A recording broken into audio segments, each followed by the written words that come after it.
A Palestinian narrative is this collective story that makes us a people and make our story compelling, our struggle and suffering real, but our resistance everlasting. So the fact that we are here, producing our own books, articulating our own thoughts, is our way to try to reanimate the Palestinian narrative once more that would finally... The Palestine Book Awards was started by Dr. Dawood Abdullah 7 years ago, and we've been doing it ever since. We have 44 books this year, and very, very high standard. And I think the 6 shortlisted books are really fantastic. This year we decided that we're going to give 2 prizes for the academic criteria. The first one is the first prize going to Dr. Maha Nasser for Brothers Apart. My book is a cultural and intellectual history about Palestinian citizens of Israel, also known as Palestinians inside the Green Line. And it's a story of their attempt to connect to the Arab world in the 1950s and 60s during a time of cultural and physical embargo. And so my book uncovers how they use texts, especially poetry and journalistic writings, to stay in touch with the Arab world and to keep abreast of the political and intellectual and cultural developments that were happening.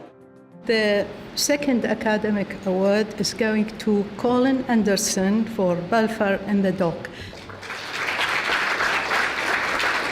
This is a book by a man called Colin Anderson, who unfortunately wasn't able to come tonight. It was his first book.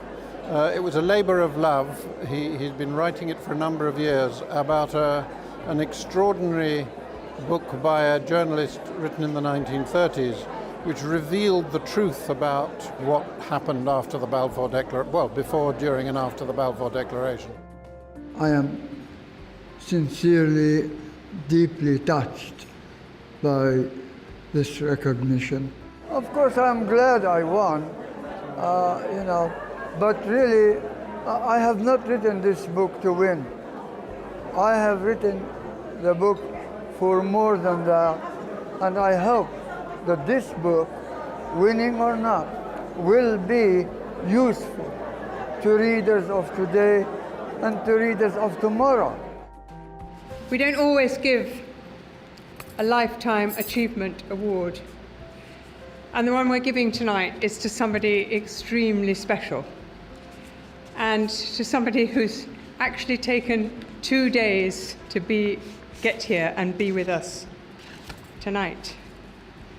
The name is Professor Salim Tamari. I'm a social historian. I'm interested in cities and the fate of cities.